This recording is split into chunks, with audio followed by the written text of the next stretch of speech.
Bismillahirrahmanirrahim.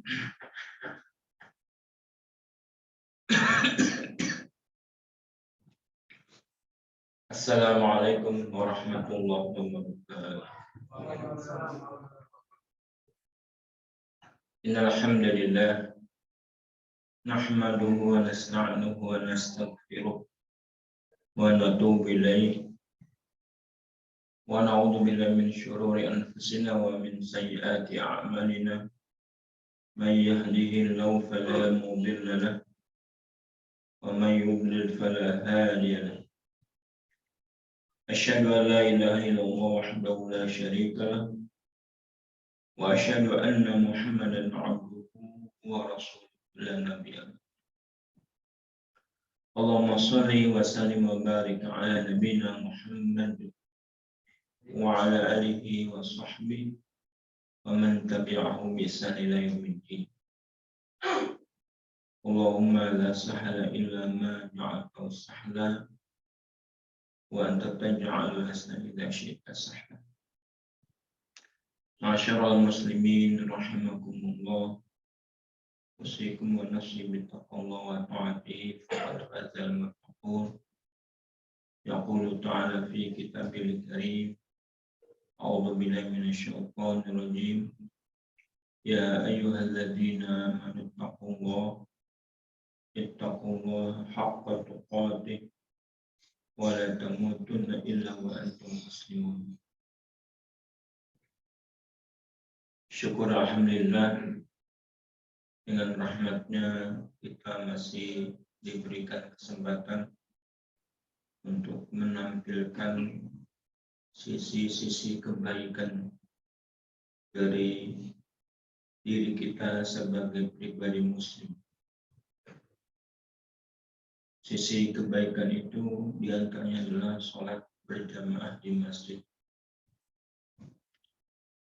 Karena Rasulullah pernah bersabda yang artinya, jika kamu lihat orang-orang hilir mudik ke masjid bolak-balik, saksikanlah bahwa dia adalah orang beriman. Kemudian Nabi membacakan ayat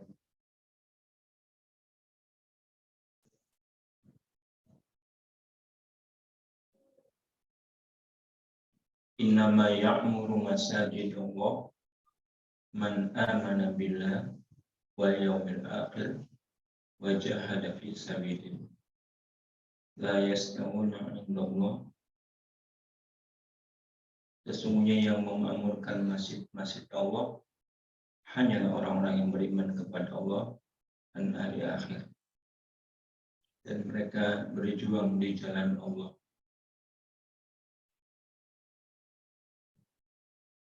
Fasa ulaika yakun minal mutahdi. Mudah-mudahan kita termasuk yang disabdakan Rasulullah SAW. Amin ya rabbal alamin. Salawat serta salam senantiasa tercurah buat baginda Nabi kita Muhammad SAW yang telah diutus oleh Allah Subhanahu wa Ta'ala membawa agama yang benar serta petunjuk untuk kita teladani. Salawat serta salam senantiasa juga tercurah buat keluarga beliau, buat para sahabat, buat para tabi'in, buat atba'ut tabi'in, dan kepada siapa saja yang terus konsisten melaksanakan ajaran Islam hingga yaumil qiyamah. Hadirin yang berbahagia, kita lanjutkan pembacaan Sirah Nabawiyah.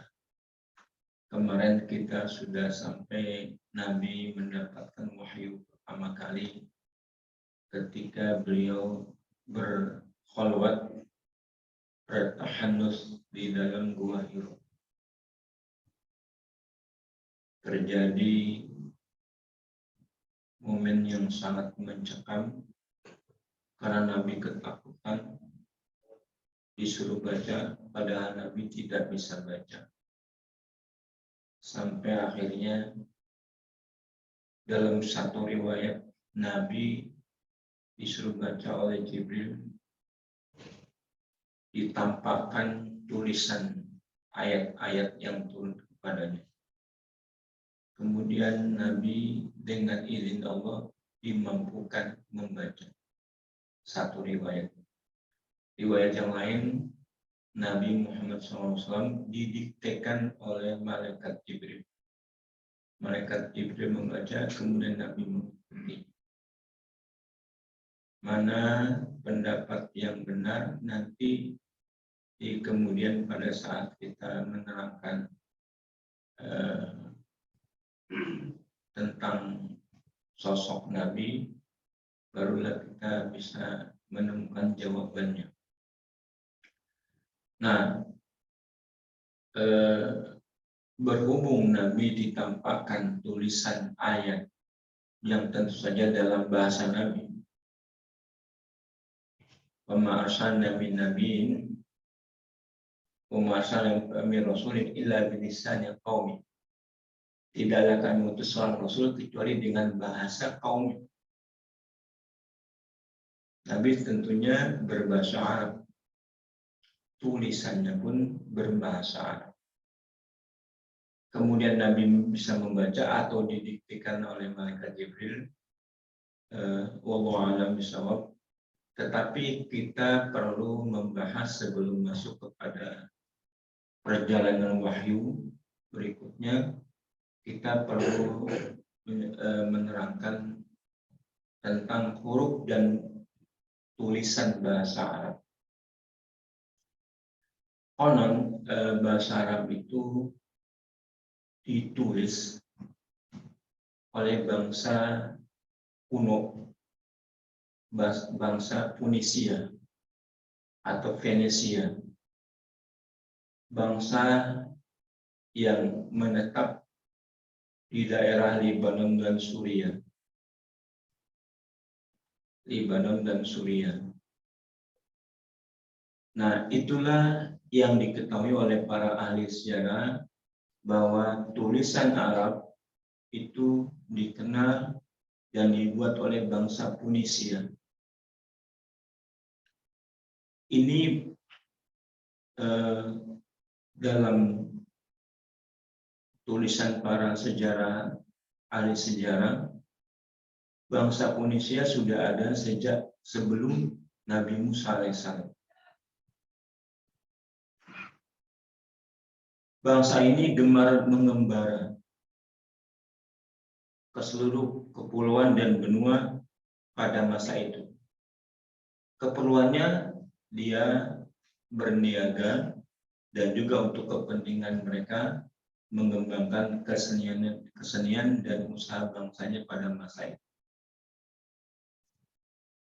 Tulisan itu mereka merencanakan dan mereka karang sedemikian rupa, lalu mereka namakan dengan tulisan Punisia, yang selain dipergunakan untuk keperluan perniagaan, juga dipergunakan oleh para raja mereka dan anak keturunannya, terutama dalam urusan pemerintahan.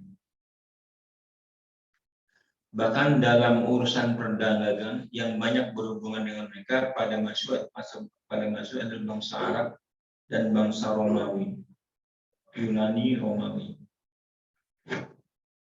Mereka memerlukan adanya tulisan. Meskipun masih sangat sederhana, kita tahu ketika Quran diturunkan, belum ada titik-titiknya, seperti ba titik di bawah, nun titik di atas, tak titik dua atas. Itu tidak begitu. Tulisan itu tidak ada titiknya. Bahkan di masa kekuasaan Nabi sampai Nabi wafat belum ada Quran sebaik sekarang. Nah, dari masa ke masa terus saja orang-orang memperbaiki tulisan bahasa Arab. Dan kemudian tulisan ini digunakan oleh bangsa Arab juga karena berinteraksi dengan bangsa Tunisia.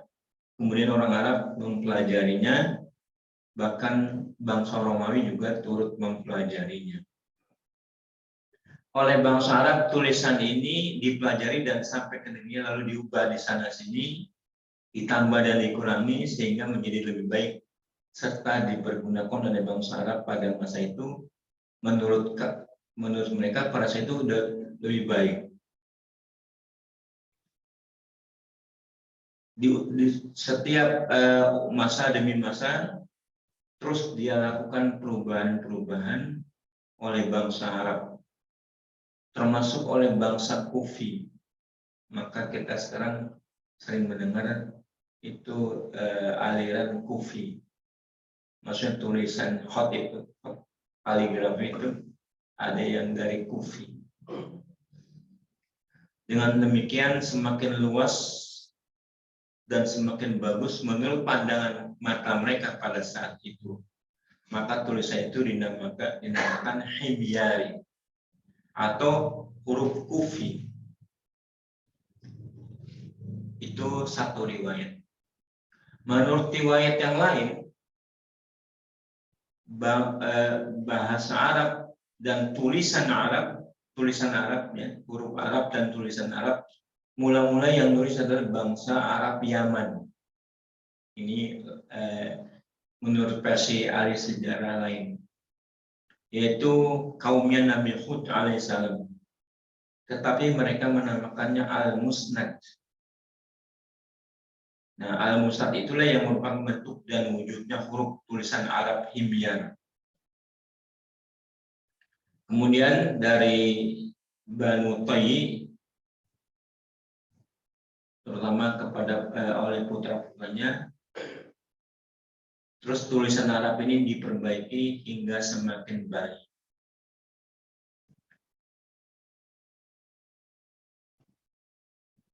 Terus disebarkan dan menjadi yang dipakai oleh bangsa Arab, khususnya oleh bangsa Arab di daerah Al-Hira. Al-Hira itu adalah jazirah atau sekitar Irak, tengah-tengah Irak. Terus diperbaiki di sana-sini sehingga menjadi seperti saat Nabi menerima. Sudah ada bedanya, cuman huruf-huruf ini belum berbaris, belum bernada titik-titiknya, apalagi berbaris. Sudah gundul, plontos lagi. Kita pasti nggak bisa membacanya. Nah, seterusnya menurut Ibnu Khaldun ahli sejarah, ulama ahli sejarah, pada masa itu bangsa Arab telah cukup baik dan rapi. Rangkaian dan susunannya lengkap. Hal itu pada pemerintahan Tababiyah yang mencapai kemajuan dan kemuliaan. Tulisan ini kemudian diresmikan dinamakan tulisan Himyari. Lalu dibawa pindah ke daerah Hira. Penduduk Irak di kala itu mempunyai tulisan yang terkenal dengan Al-Himyari. Nah, sebagai konsekuensi dari orang-orang Quraisy yang mengembara, maka orang-orang Quraisy dan penduduk Taif di antara mereka ada yang mempelajari tulisan Al-Himyari di Hira ini. Begitu seterusnya, sehingga bangsa Quraisy yang terkenal mempelajari tulisan Arab Al-Hira. Tokohnya yang terkenal adalah Sufyan bin Umayyah.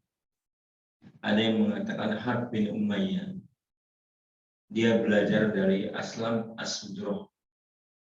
Semuanya pada zaman jauh sebelum Rasulullah datang. Baik, itu tulisan Arab. Kemudian bahasa Arab, bagaimana itu? Bangsa Arab sejak zaman dahulu terkenal sebagai satu bangsa yang mempunyai bahasa dan kesusastraan tinggi. Nah, ini sudah dekat-dekat kita bahas dekat-dekat kepada zaman Nabi SAW. Bahasa Arab bagi bangsa Arab makin lama makin baik dan sempurna dan menunjukkan bahwa mereka itu sangat memperhatikan bahasa dan kesusastraan. Pada masa jahiliyah, keindahan dan ketajaman bahasa dan kesusastraan mereka sangat menarik bagi orang yang sungguh-sungguh mengerti bahasa Arab. Keindahan sajak dan syair mereka dalam menggambarkan khayalan, melukiskan keindahan alam, keadaan langit, matahari, bulan, dan bintang-bintang yang berkelapa di alam angkasa, awan, air hujan, dan sebagainya, jarang dapat ditiru oleh bangsa-bangsa lain di dunia ini. Nah, ini kelebihan bangsa Arab. Kalau membuat syair dengan fenomena alam sudah jagonya. Maka nanti kita mengerti dalam sejarah berikutnya setelah Nabi datang. Wajar kalau Nabi dituduh sebagai penyair, karena bangsa Arab terkenal sebagai tukang syair. Terbukti ahli syair orang Arab yang diutus oleh bangsa Arab mewakili mereka menemui Nabi. Terus ketika berdebat dengan Nabi tidak membacakan syair, membacakan ayat-ayat saja. Kemudian utusan itu ketika pulang, sudah jangan lawan Muhammad. Saya nggak pernah dengar syair seindah itu. Karena yang dibacakan adalah Al-Quran. Nah, umumnya bangsa Arab gemar sekali memakai kalimat dan kata yang bersajak. Baik dalam nasar itu prosa, atau yang merupakan syair atau pantun. Dalam berkhutbah. Nah, kalau berkhutbah, berpidato sudah. Arab jagonya orang Arab. Menurut penyelidikan para ahli yang pernah menyelidiki dan memperhatikan bahasa dan kesusastraan Arab, walaupun nasar dan syair Arab yang bersajak itu tidak dapat diketahui permulaan abad kelahirannya, namun sejak abad keempat Masehi, syair-syair dan nasar-nasar semacam itu sudah banyak juga disyairkan oleh para penyair bangsa Romawi dan Yunani, karena kedua bangsa ini berinteraksi dengan bangsa Arab dalam perdagangan. Nah, bangsa Romawi akhirnya meniru kehebatan bersyair bangsa Arab ini.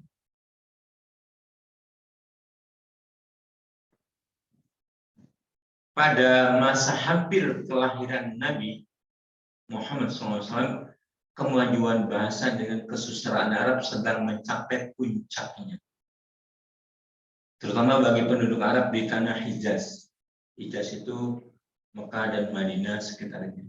Sehingga di kala itu bahasa dan kesusastraan mereka dipergunakan sebagai alat untuk mencapai kemuliaan dan ketinggian bagi setiap kubu atau setiap suku atau kabilah. Nah, kabilah atau suku itu bukti ketinggian satu kabilah memiliki seorang penyair yang luar biasa. Nah, itu sering diadu, sering dilombakan. Gitu. Maka manakala di antara kabilah-kabilah itu ada salah satu dari penduduknya yang sangat indah sajaknya atau elok syairnya, lebih-lebih yang pernah mendapat kemenangan dalam perlombaan sajak dan syair, penduduk kabilah itulah yang merasa megah dan mendapat kehormatan dari penduduk kabilah yang lain. Nah, jadi untuk meninggikan harkat kabilahnya, biasanya orang itu, anak mudanya biasanya sudah memiliki syair-syair. Sehingga image masyarakat masing-masing kabilah itu untuk mencapai kemuliaan adanya kita memiliki seorang penyair.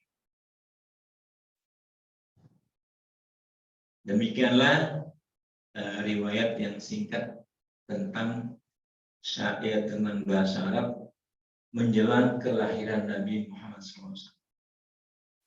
Kemudian poin yang ketiga yang tidak boleh kita lupakan karena berperan dalam wahyu berikutnya nanti adalah apa yang dikenal dengan pasar ukaz.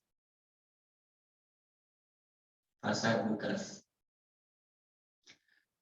Pasar ukaz ini apa? Pasar ukaz adalah sebuah pasar yang didirikan oleh bangsa Arab di dekat kota Thaif, daerah Hijaz, pada tahun ke-15 dari tahun gajah. Berarti 15 tahun dari hari lahir Nabi Muhammad SAW. Jadi Nabi sudah lahir, kemudian didirikan pasar ukaz. Pasar ini didirikan untuk tempat orang berjual beli bagi bangsa Arab dan didatangi oleh segenap para pendekar, para pedagang besar bangsa Arab dari segenap penjuru tanah Arab. Pasar itu lamanya setahun sekali dan selama sekali itu lamanya hanya 12 hari. Diadakan setiap tahun sekali adakan 12 hari dari tanggal 20 Dzulqa'dah sampai 2 Dzulhijjah. Kenapa begitu ya? Kita nggak tahu. Itu namanya keyakinan. Kalau pasar ukaz, nah pasar-pasar yang lain banyak di Jazirah Arab. Pasar ini kecil-kecil sudah biasa tuh. Kalau di kita pengen pasar Rebo, pasar Kamis, pasar Minggu, itu udah biasa begitu ada. Tapi yang besar yang bisa menampung banyak pedagang dan datang dari seluruh penjuru Jazirah Arab, mereka kemudian mendirikan pasar ukaz. Pasar ini sebuah pasar yang istimewa dan didirikan memang untuk suatu keistimewaan bangsa Arab pada masa itu. Oleh karena itu dinamakan ukaz, yang artinya apa? Bermegah-megah atau berlomba-lomba untuk mencari kebesaran. Nah, orang-orang yang tadi ahli syair, ya, ahli prosa nasar, bertarung di pasar itu. Tentunya dalam perlombaan-perlombaan yang semuanya kegembiraan, diiringi dengan kegembiraan. Nah, pasar ukaz berbeda dengan pasar-pasar yang lain. Selain untuk kepentingan pedagang besar bangsa Arab dari segenap penjuru Jazirah Arab, juga untuk keperluan perlombaan tentang kepandaian pertukangan dan hasil usaha mereka. Di samping itu dipergunakan juga sebagai medan tempat mengadu ahli pidato, ahli syair, ahli nasar dari segala penjuru Jazirah Arab. Nah, mereka itu diadu untuk mencari yang terbaik dalam kabilah masing-masing. Kalau menang utusan dari kabilahnya, maka kabilah itu jadi mulia, jadi dihormati, jadi tenar. Nah, para pujangga ahli syair, ahli nasar, dan ahli sajak yang indah, juga para ahli pidato yang ulung dari segenap penjuru Jazirah Arab, di pasar itulah mereka berlomba-lomba mengadu ujung lidah dan kelancaran berkhutbah, mengadu ketajaman serta kefasihan dalam bersyair dan bersajak. Di dalam perlombaan dan pertandingan itu diadakan satu tim juri yang dapat menentukan siapa saja yang paling indah dan paling baik.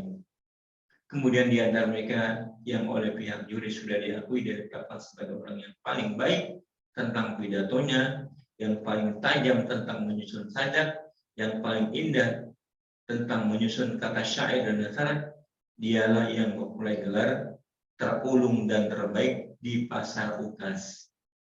Nah, dalam hadis ketika Nabi sudah diangkat menjadi rasul, Nabi pernah mengatakan, aku hadir di pasar UKAS. Nabi ikut andil, pernah menyaksikan pasar UKAS itu. Selain itu, di pasar itu diadakan suatu bagian yang mengurus masalah ketatanegaraan yang sekarang dinamakan politik, kemajuan kerajaan masing-masing, dan urusan lain yang berkaitan dengan urusan pemerintahan dibicarakan dengan baik-baik oleh setiap orang yang bersangkutan. Misalnya, jika ada orang dari bangsa Arab di suatu kabilah yang ditawan dalam satu peperangan oleh bangsa Arab di kabilah yang lain, maka kepala kabilah yang bertanggung jawab atas segenap penduduk bangsanya itu berusaha dengan sekeras-kerasnya supaya dapat menembus kembali orang yang dalam tawanan kabilah lain. Demikianlah pula setiap kabilah atau kabilah yang datang di pasar itu masing-masing berusaha mengemukakan urusan pemerintahannya. Walhasil pasar UKAS adalah diadakan untuk kepentingan memajukan urusan perekonomian, urusan ketatanegaraan, dan urusan kebudayaan segenap kabilah Arab dari segala penjuru Jazirah Arab. Pada masa itu bangsa Arab Quraisy yang paling rajin dan paling gemar mendatangi pasar itu. Nah, Nabi pada bagian bangsa Quraisy. Kemudian apabila pasar itu telah ditutup, yakni pada tanggal 2 Dzulhijjah, pergilah mereka itu bersama-sama untuk mengerjakan haji di Padang Arafah. Dan sehabis wukuf di Padang Arafah, mereka lalu datang berduyun ke Mekah untuk menyelesaikan pekerjaan ibadah haji. Kemudian barulah mereka kembali pulang ke kabilah masing-masing. Nanti pasar UKAS bersinggungan dengan dengan Nabi Muhammad ketika menerima wahyu. Kemudian kita bahas sedikit perkara jahiliyah, masyarakat jahiliyah. Kita sering dengar bangsa Arab tempat Nabi diutus adalah masyarakat jahiliyah. Jahiliyah itu apa sebenarnya? Dan hakikatnya apa sehingga dinamakan jahiliyah? Bukankah jahiliyah itu melulu menjadi milik Arab atau bangsa-bangsa yang lain juga di dunia ini termasuk jahiliyah? Nah, jahiliyah dari bahasa Arab berasal artinya jahil. Jahil itu bodoh. Jahiliyah berarti kebodohan. Nah, kebodohan dalam hal apa? Karena notabene bangsa Arab itu terkenal sudah bukan saja bahasanya, bukan saja budayanya. Bangsa ini sudah maju di dalam perniagaan, pertukangan. Kalau kita sekarang kemajuan zaman pada masanya bangsa Arab sudah maju. Kenapa disebut masyarakat jahiliyah? Nah, jika kita melihat kepada kamus bahasa Arab,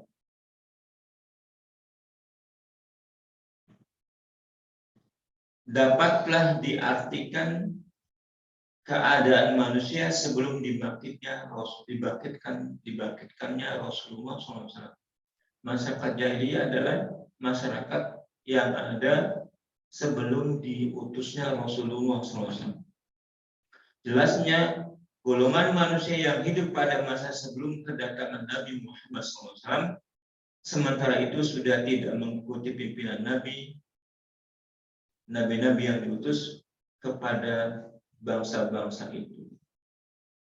Nah, ini nanti masuk pada persoalan akidah.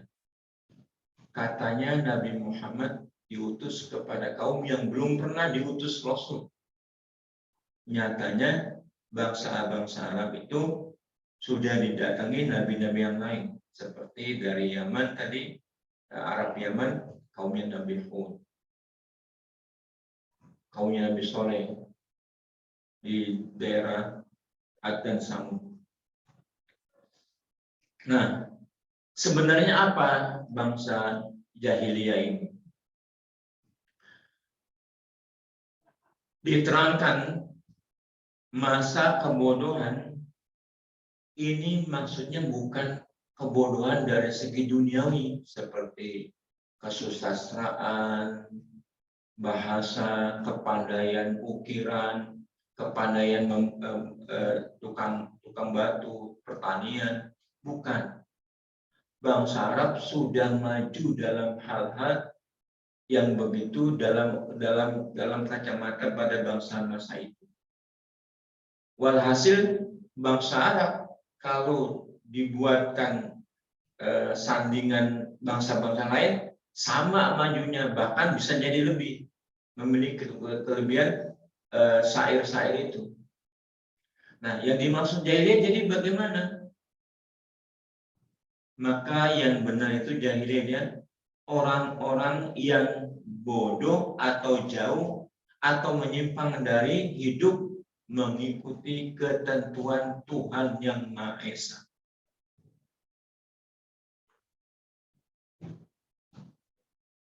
Nah, jadi bangsa jahiliyah adalah bangsa yang tidak berpedoman kepada Tuhan yang Maha Esa.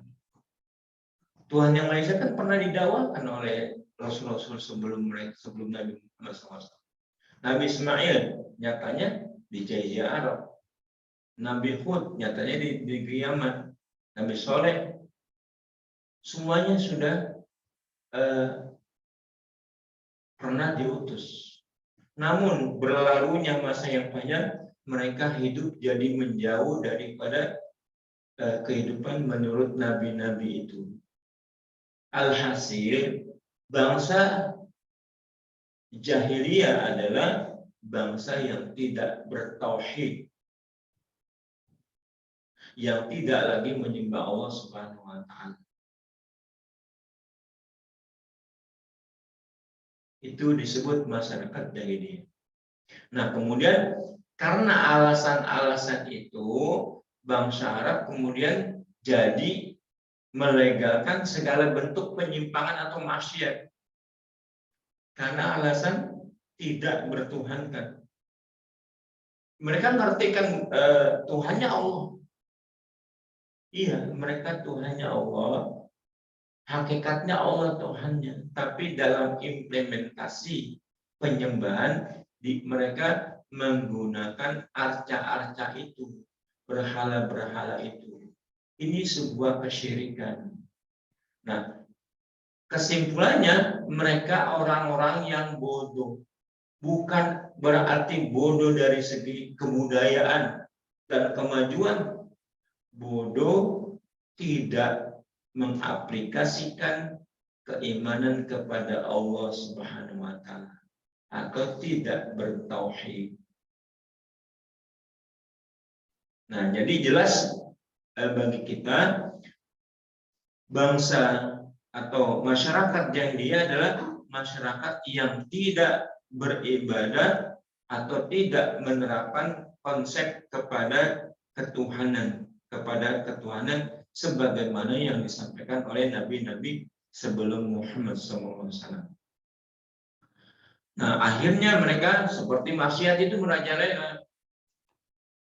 Ada yang minum khamar, ada yang berzina, ada yang semuanya dipelihara dan dijadikan sebuah kejayaan mereka. Ada yang makan riba, ada yang berjudi, ada yang main perempuan.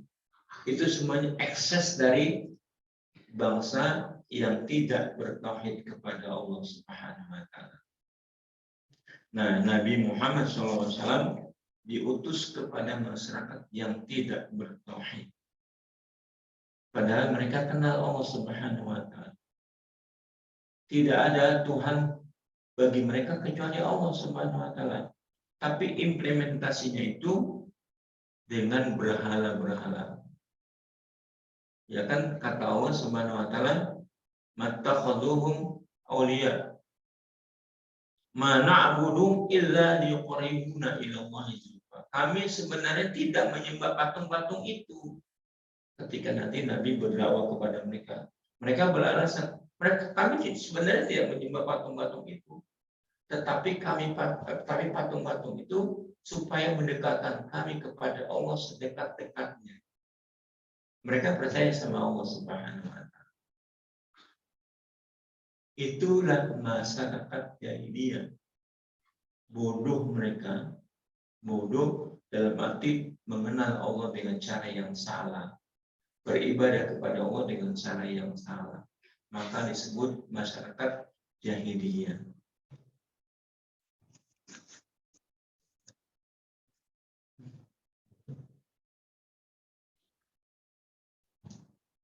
Walhasil bangsa Arab dan masyarakat Arab pada masa yang dikatakan jahiliyah itu bukan berada dalam kebodohan atau kedunguan, tidak mempunyai kecerdasan dan sebagainya, sebagaimana banyak orang menyangka, melainkan mereka pada umumnya sudah mempunyai taraf kepandaian, kecerdasan, kemahiran, kecerdikan, dan kecakapan yang tinggi. Dengan perkataan lain, mereka sudah berkemajuan, bahkan dapat dikatakan lebih maju dibandingkan dengan bangsa-bangsa lain pada masa itu. Akan tetapi karena umumnya dari mereka itu buta pada agama yang benar, karena telah meninggalkan agama yang dibawa oleh para nabi yang datang kepada mereka masing-masing, seperti Nabi Hud, Nabi Soleh, Nabi Ismail, yang menyebabkan mereka lalu menyembah kepada yang selain Allah, sebagaimana yang sudah kita ketahui. Karena kesesatan mereka dalam urusan peribadahan itu, mereka pun lupa dan buta tentang apa yang dinamakan kemanusiaan yang sejati. Pada umumnya sebagian dari mereka itu tidak lagi mempunyai rasa kemanusiaan, tidak mempunyai budi yang luhur, perangai yang utama, dan kesopanan yang tinggi, akhlak-akhlak yang baik, sehingga mereka terjumus kepada hawa nafsu dan maksiat merajalela, seperti yang tadi kami sampaikan. Demikianlah masyarakat jahiliyah kita miliki keterangannya. Masyarakat jahiliyah adalah masyarakat yang tidak hidup berdasarkan ketuhanan atau tauhid. Wallahu a'lam bishawab. Silakan adzan dulu.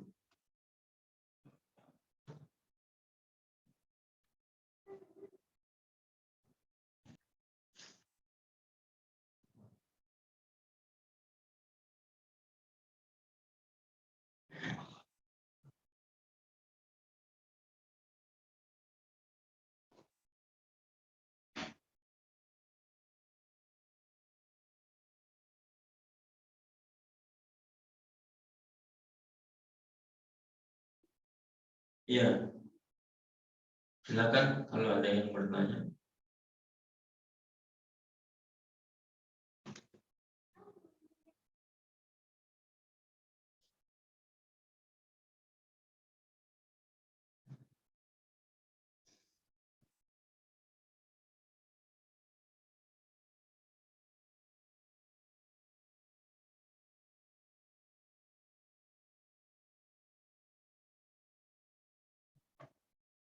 Ya, masyarakat jahiliyah itu tidak berkaitan dengan zaman.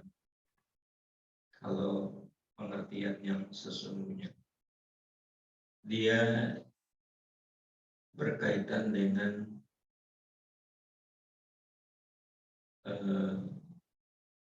perilaku kepada Allah.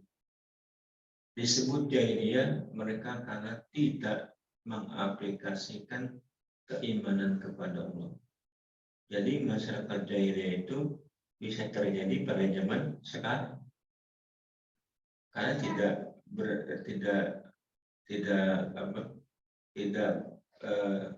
kepada zaman sebelum Nabi saja, karena orang-orang yang tidak berketuhanan pada Allah Subhanahu wa taala dalam arti tauhid sekarang juga bisa timbul.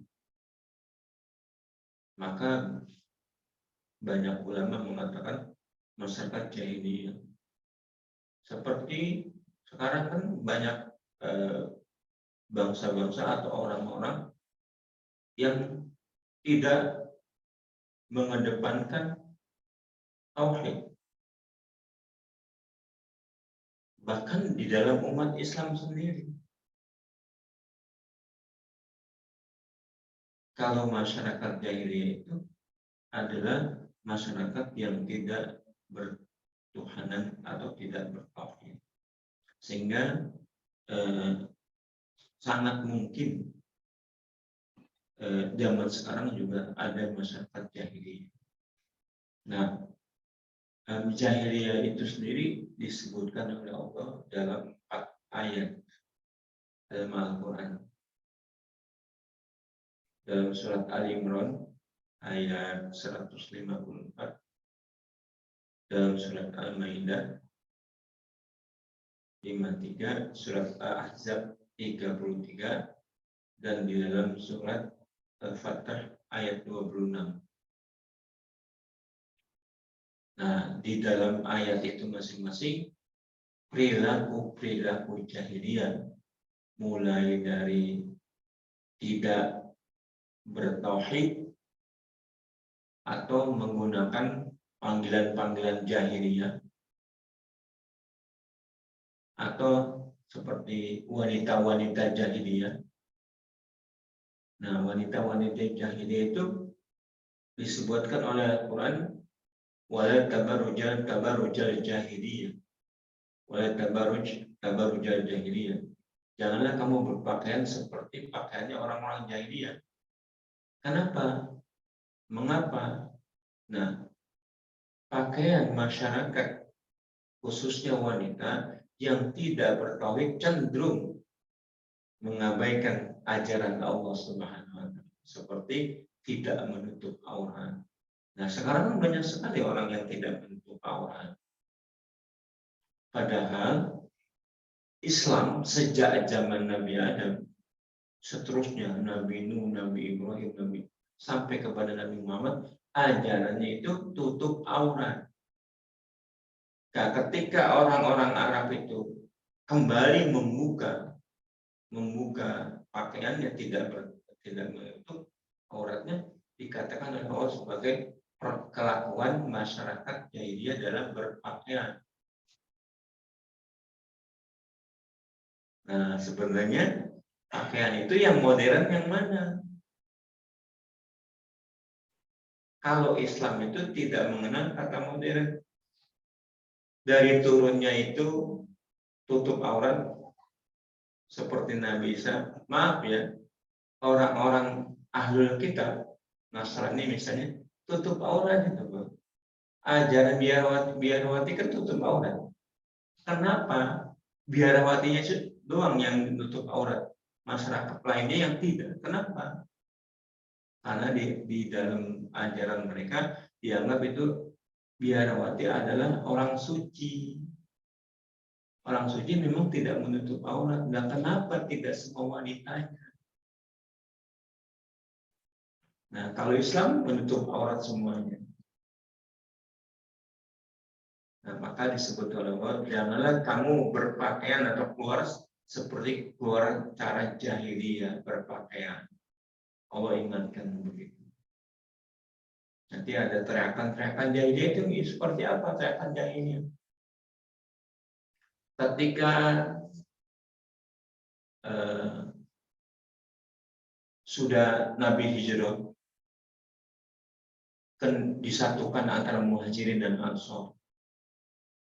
Nah, pada suatu saat terjadi lagi tuh perpecahan, benih-benih perpecahan.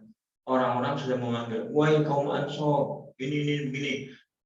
Wahai kaum Muhajirin, udah runcing meruncing. Nah, kata Allah, jangan kamu memanggil dengan panggilan jahiliyah. Karena suku itu, kesukuan itu adalah bila diteriakkan untuk mengganggu kebersamaan Islam, itu namanya panggilan jahiliyah. Wallah. Nah, makanya masyarakat jahiliyah itu bukan masyarakat yang ditentukan oleh zaman. Misalnya sebelum Nabi itu masyarakat jahiliyah, tidak. Masyarakat jahiliyah adalah masyarakat yang tidak mengindahkan ajaran Allah Subhanahu wa taala. Wallahu a'lam, kita akhiri, mudah-mudahan bermanfaat. Bila kurangnya mohon maaf. Aku qouli hadza wa astaghfirullaha wa lakum wa lisairil muslimina wal muslimat fastaghfiruhu innahu huwal ghafurur rahim. Subhanakallahumma rabbana wa bihamdika asyhadu an la ilaha illa anta astaghfiruka wa atubu ilaik. Assalamualaikum warahmatullahi wabarakatuh.